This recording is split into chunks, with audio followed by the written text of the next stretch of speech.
Welcome, everybody. Very excited to have special guest Patrick Bromley with us this week because it wouldn't be Mean Genes without the trio of Rob, Patrick, and Adam.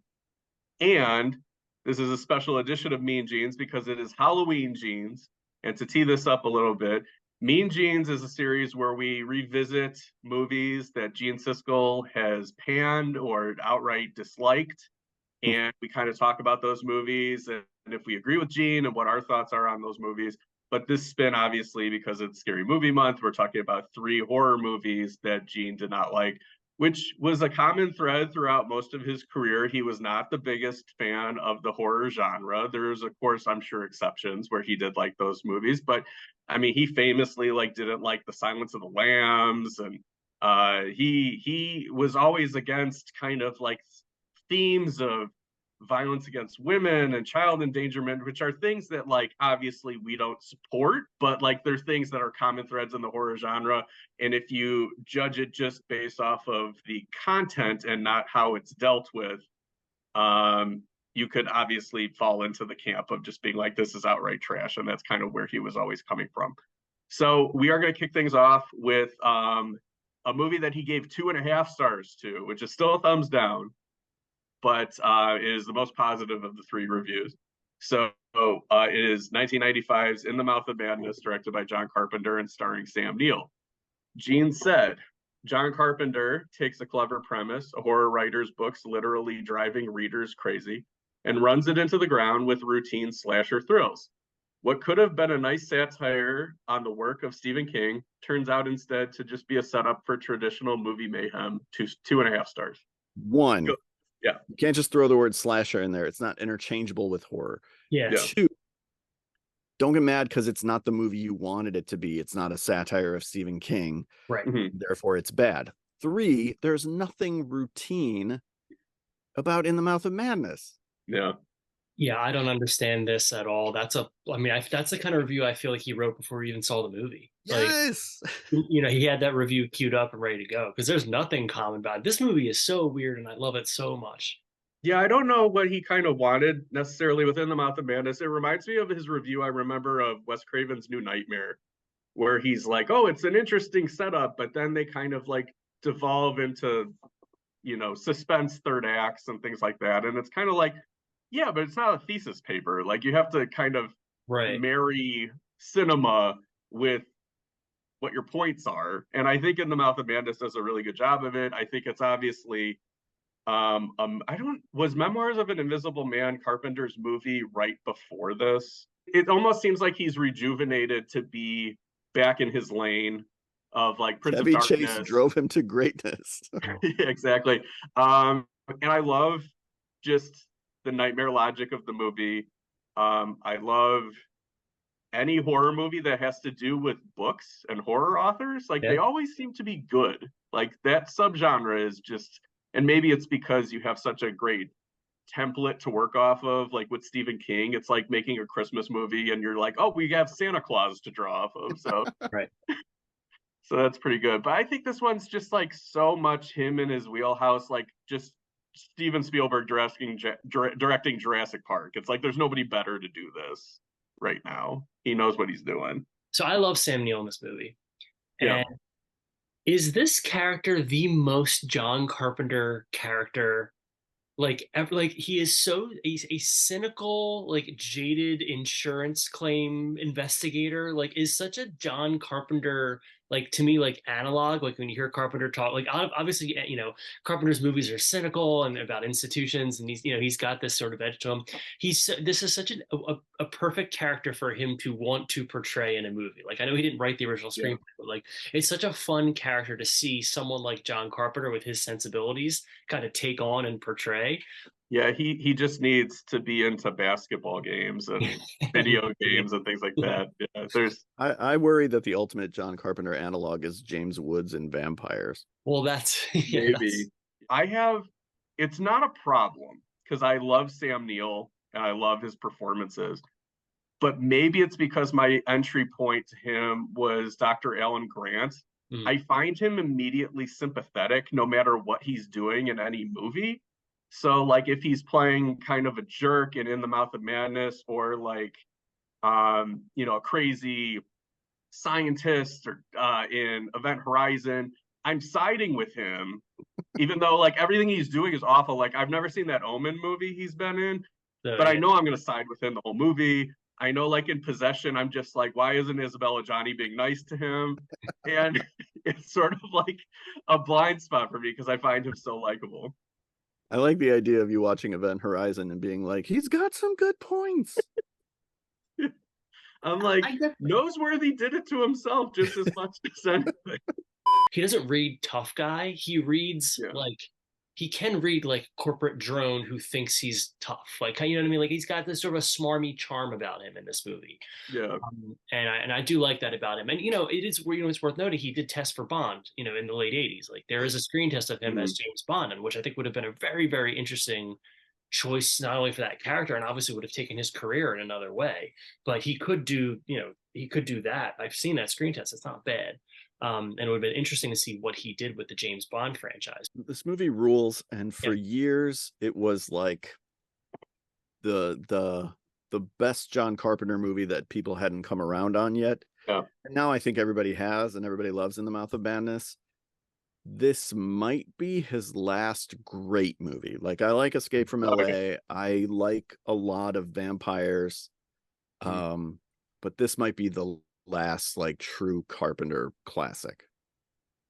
Yeah, I would agree with that. On this viewing, I noticed that this is, if not my favorite Carpenter movie, it's the one I always want to watch the most. Like I think The Thing is his masterpiece, and obviously like Halloween is super skillfully done and crazy influential and everything like that. But like if I just like closed my eyes and like picked one, and actually that doesn't make sense.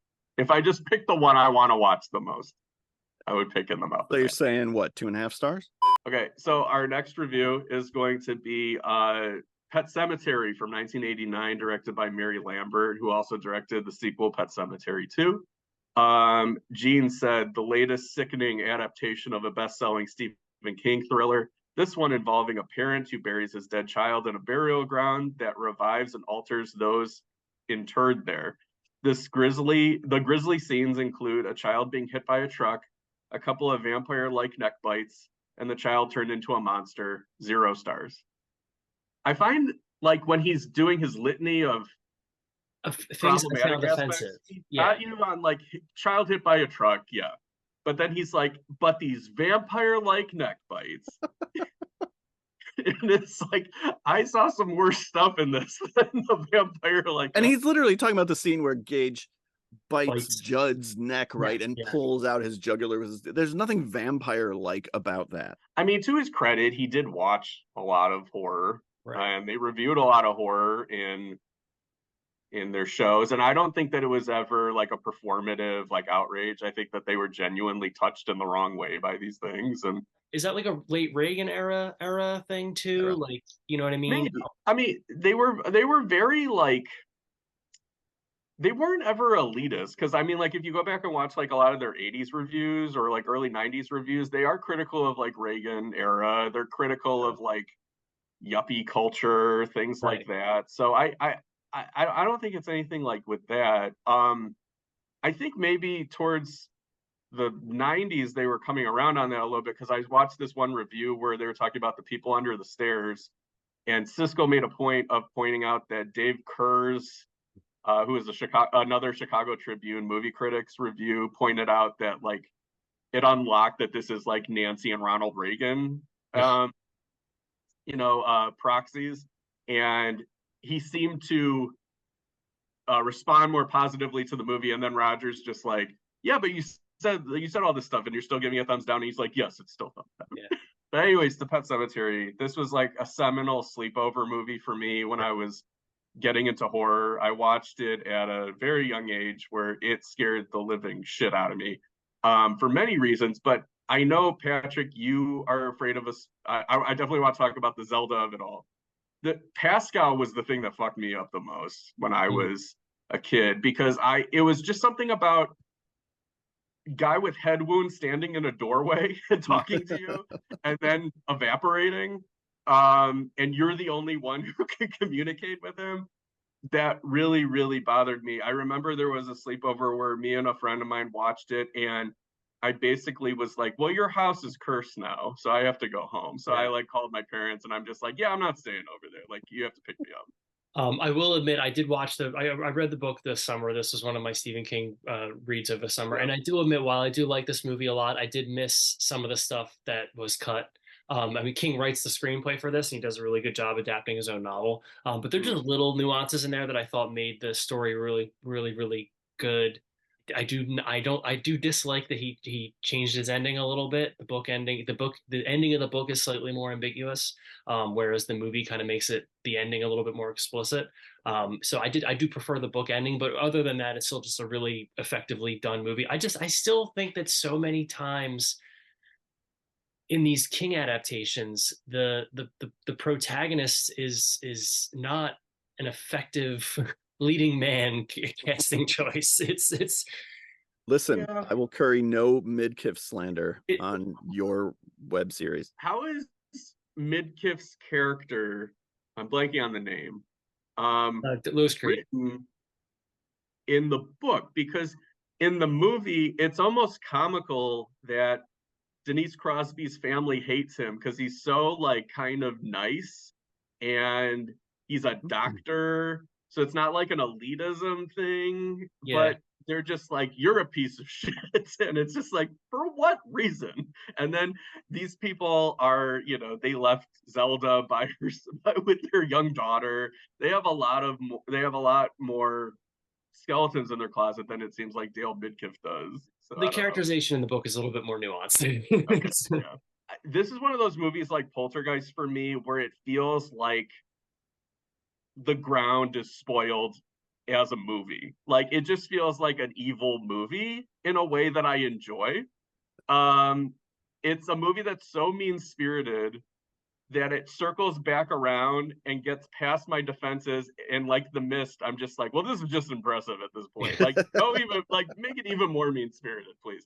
Like Mary Lambert is so sick, and I say that as a compliment, is so sick that in Pet Sematary 1 and 2, she's just like, they think I'm gonna cut away, but no, I'm gonna just keep fucking doing it. And it's like, good for you. If you're gonna make a horrific movie about terrible subject matter, just go for it. And she does it in a way where I think she perfectly toes the line of not making it so disgusting that I want to shut it off and throw the disc in the trash, but like I just am laughing at a certain point because it's so past beyond the pale. I think 2 is genuinely mean-spirited in a way that's like nihilistic. Yeah. I think 1 gets away with it because it's genuinely grappling with themes of loss and grief. Yeah. It's just doing that inside of a movie that's like part legitimately good drama minus the Midkiff of it all, and part like kind of trashy exploitation. And I saw this movie way too young. It scared me a lot for years. I've said it's the movie that scares me the most because of Zelda. Mm-hmm. I had a little bit of a roller coaster relationship with it. Like I didn't know for years if I liked it. I saw it as part of a massacre. I was still like listening to the audience laugh at it. I was like, maybe I don't like this movie because it's not breaking through their defenses, and maybe that's a failure of the movie. I'm to the point now where I just recognize like this is kind of a great horror movie and a really good Stephen King adaptation. I like the way that Mary Lambert like really goes too far with stuff, but then also like backs it up. I think this movie backs up what it's selling, and I think Gage, spoilers, getting hit by a truck is supposed to be fucking awful and is supposed to push buttons in us. Obviously, this pushed a lot of buttons in Gene Siskel that he didn't want pushed, and I can't fault him for that. But I think his inability to recognize any artistry in pushing buttons is short-sighted. I think the movie's like really honest about the crazy headspace that grief can put you in. And even if you don't follow through, say you were the central character of this movie, even though you might not follow through with burying said loved one into a pet cemetery to revive them, the thought is going to cross your head, and you're being dishonest if like you didn't entertain notion. So we are going to talk about another pan of Gene's 1990s Child's Play 2. He gave the original Child's Play 2.5 stars, so just keep that in mind. It's as good as horror movies get. Good as horror movies get.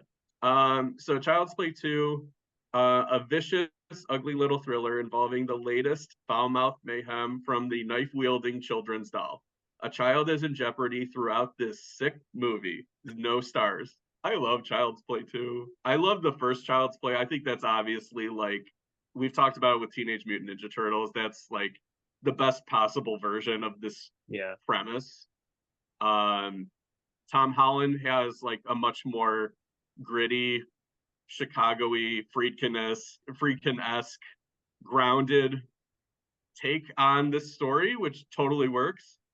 Child's Play 2 is much more fantastical, and I think it's super, like, it's got that great 1990s, early 90s, late 80s Universal Pictures horror aesthetic.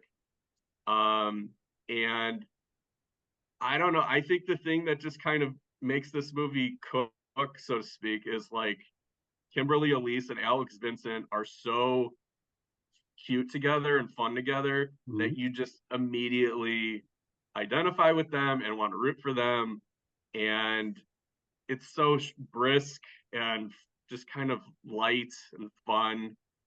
Yeah, I've always been a big fan of this one. It ends like Terminator. It's got the Terminator ending, you know, like it's awesome. No, it's great. I didn't really grow up with the Child's Play movies. I didn't watch them a lot, but I have in subsequent years, obviously. And rewatching this one, and I agree with everything you're saying, Adam. I just love how irascible he is. I love the voice that Brad Dourif does for Chucky. I know this is like the oldest take in the world, but I just love that it's that voice coming out of that doll. I just think it's so fucking funny. I always laugh. I can't, and in a good way, like because Brad Dourif rules, and it's a great performance, and like it just adds so much, like just so much like of that intentional comedy, that intentional sort of just wildness to these movies, and I think it's great. Even more than the voice making me laugh, the Chucky scream makes me laugh so consistently. And Child's Play 2 is wall to wall Chucky scream. Like he is constantly screaming. Him screaming "what the fuck" at one point as things fall down on top of him it's just so hilarious. I think of the three movies that we've covered, this one is the most like traditional slasher horror movie. I don't say that as a pejorative, like, because no matter what, you're watching a 90s Universal slasher movie about a killer doll with Jenny Agutter and Garrett Graham and Beth Grant and Christina Elise and Alex Vincent and like everybody who shows up. You're just like, this is awesome. But I would agree that it's like a 2.5-star sequel until we get to the Toy Factory, at which point it becomes a 3.5-star sequel, because that sequence is so amazing that it elevates, and it's a third of the movie, because this is like a 70-minute movie. This is another one that I was like weirdly back and forth on. I always felt like watching it, but I convinced myself that I didn't think it was very good, and I just have to give myself over to the fact that I really like this movie, and especially that whole last third. I love that you can tell that they built a giant Chucky head for the close-ups. Like you can tell that, to get the animatronic, but also to get just the camera, like the camera angle on there. And I love seeing that giant Chucky in the frame. Like I just, it's so inventive, and it's so funny, and it's so just effective. And like you said, the chemistry is so great. I just enjoyed it. Just from a craft level too, like there's some shots in that factory sequence that are like breathtaking. Like if like they'll have, and obviously they made a certain amount of good guy boxes, and then they moved them around and like things like that, so it looked like there's thousands of them and stuff like that. But even if like you just like paused it and looked at like any given frame at how many like these towers of good guy boxes, it's like they must have made like 1,000 of those things, and it's just visually eye-grabbing. It's just such a cool like setting for a set piece, and especially compared to how generic like the staging and blocking of certain horror movies of late have been. Like watching that, it's like Rob, when we talked about Highlander, and there would be like these beautiful tracking shots at the beginning, and it's just like, how did anybody not give this 4 stars? And just little things like how the boxes are obviously they all have Chucky on them, right? Or they all have Blue Guy doll on. So they're running around and they're literally his face is all through like just subtle stuff like that. That's just like, how could you give 0 stars? Like, what are we talking about here? 0 stars. Like, and I think our goal overall isn't, I mean, the goal in the episode is not to just beat up on Gene Siskel. I mean, I think it's more so to just like celebrate these movies because we like them. Yeah, right. Yeah. And I like to revisit these like mean Gene reviews and quotes because a lot of times they're just funny. Like the way that he writes certain things, they're so matter of fact and they're so like personal and from obviously his point of view. And it's not like kowtowing to like this imagined readership. It's just like, this is how I fucking feel. And I'm going to tell you whether you like it or not. And I love that. And yeah, I miss him. I miss him as a critic. So this is, I hope, more of a tribute than us kind of like being like wagging our fingers and like, you're wrong. But how would you guys rank these movies from your favorite to third favorite? So Patrick, we'll start with you. I think if we're going in order of quality, I think it almost goes in the order that like we went. I think In the Mouth of Madness is best, Pet Sematary, Child's Play 2. I think preference, I would put Pet Sematary, In the Mouth of Madness, Child's Play 2. Just because I have a closer relationship with Pet Sematary. I would go, and this is only because, as I said before, I just read the Pet Sematary book, and so it's a little bit in my head. I would go In the Mouth of Madness. In terms of what I reflect on what I enjoyed watching, I'm going to go In the Mouth of Madness, Child's Play 2, Pet Sematary. Yeah, I'm going to go the same order, although I was very surprised that this was like the best that Pet Sematary's ever played for me. But just based off of my, you know, entire history with the movies, In the Mouth of Madness is number 1, then Child's Play 2. Yeah. But I would recommend, I think all of us would recommend any of these for scary movies. And for me, it's only because the book is in my head and the book goes slightly harder when Pet Sematary. And so that's why the movie didn't quite nail it for me, but certainly, like as you said, totally worth watching. We will be back next week with a special guest, Dana Buckler, to deliver our much promised To-Be Halloween. Where we recommend movies, or maybe not recommend movies, depending on. I saw Rob's 7-word review for one of them. 3 movies from Tubi. We are going to be talking about Blood Feast, Herschel Gordon Lewis's Blood Feast, Tucker and Dale versus Evil, and Mike Flanagan's Oculus. So until next time. These seats are spooky and scary and creepy and go Phillies. Go Phillies. And happy scary movies. Phillies. Keep riffing, Rob. You're like a Kevin Hart comedy scene.